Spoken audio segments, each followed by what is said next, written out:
Hello everybody, it is June 18th, 2023. It is Father's Day. And I'm going to give you a quick little story, hopefully quick, before I get into all this. It's been 5 years since there was the massive floods in the Upper Peninsula, like on the Keweenaw, a little bit south of that, known as the Father's Day floods. I can't believe it's been that long. We were up there then. And we were in our cabin. Now, those of you who know me might know my cabin is way north of Houghton Hancock. It's closer to, is it closer to Copper Harbor? I don't know. It might be like halfway between. Anyway, it doesn't matter. The point is, we remember being in the cabin and it raining that night for a couple hours and a little bit of thunder and lightning. We didn't think much of it. We got up and nothing was too different. The ground was a little wet. And we start getting in the truck, we start getting ready to go. We start heading south, the highway is closed. And you can see the water in the highway. We're like, oh crap. So we start driving, we start to see massive alluvial sand fans just everywhere. Because where it's not bedrock in the Upper Peninsula, it's pretty much unconsolidated sands and gravels, glacial stuff. And we get this one road that we actually went down and it was halfway washed out. Not halfway like cut across perpendicular, but parallel. One lane of the road is basically washed out. And as we kept going, we weren't even sure we were going to get home because of that flood. And we just saw so many things. I mean, roads washed out, bridges, good, well-built bridges washed out, homes buried. Now, I think I have some pictures of that event. I will put them over me as I'm talking here for you, but I didn't take any pictures of like people's houses buried or anything like that. I don't do that. So, but it's some random road washed out. It's fine. I don't care. But we did make it home and we found out that we were on the very northern edge at our cabin of this massive storm. So we didn't get the brunt of it. We got maybe half an inch of rain over a couple hours. The rest of the Keweenaw, a little further south, got, I think it went further south than that. I think it might have been almost Iron Mountain. Got 2.5 to 3 inches of rain in like 2 hours. It was bad. And apparently there was some funnel clouds sighted, but never touched down. And you never see those that far north. It was really bizarre. But anyway, that's not what this is about. And before I digress too much, this is about some updates for the next couple of months or so. So, what I'm going to plan on doing for you guys, we first have converting apparent dips to true strike and dip. This will be on the Arcos Institute of Geosciences. There'll be no tests. This will be a pay to watch thing. It's only going to be a couple bucks. I will not put tests at the end of this. Basically, it's already filmed. I've filmed and edited it. I just got to upload it. And I'm not even sure if that's what I'm going to call it. But basically, the video is a higher level video involving the Brunton compass and taking lineations of apparent dips of a rock in the field. And I can also take true strike and dip of that bed. So I take true strike and dip and see if plotting those two apparent dips on a StereoNet program, which will be linked so you can get it for free on AIG there, and to see if that actually measures or is accurately representative of the actual true strike and dip measured in the field. Basically, what I'm going to be showing you in that is that these concepts, these models, are completely reflective of reality. You can get true strike and dip from two apparent dips or lineations. So I will be doing that. That's a key measurement. If you ever want to do anything in geology, like make a map or anything like that, not just pick up rocks or stuff like that, you take geology, or you want the strike and dip and lineations are two of the key most things for making any predictive modeling in the field. So it's kind of something you have to know. And you could do it mathematically.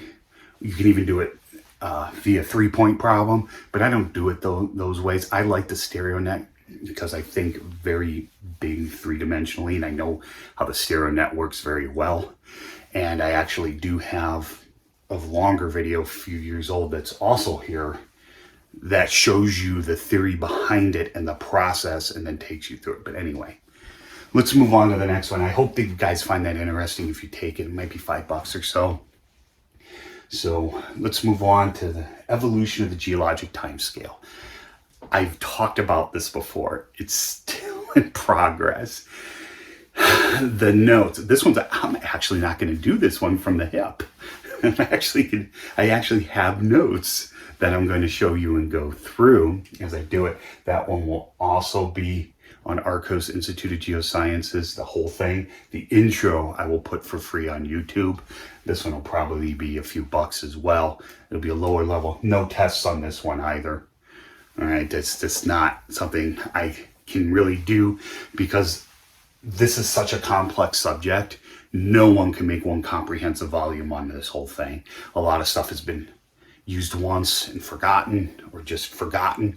There were even times I saw in the literature where someone would talk about a term like, oh yeah, at this meeting we did this, talk about it, and that's it. No one ever tried to fit it into a time scale or anything. It was just a term tossed out there. And there were probably many more that were never recorded.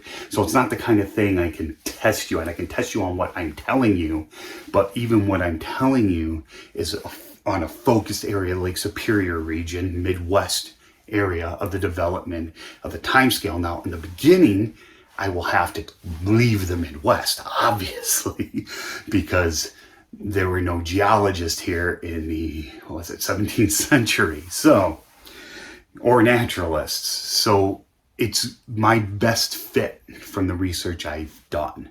And all the, references will be in there and everything like that. I just think it's very interesting. I learned a lot from doing this.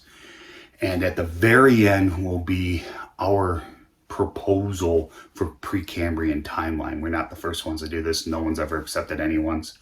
But yeah, anyway, that's what that'll be about, okay? And I hope you'll find it interesting.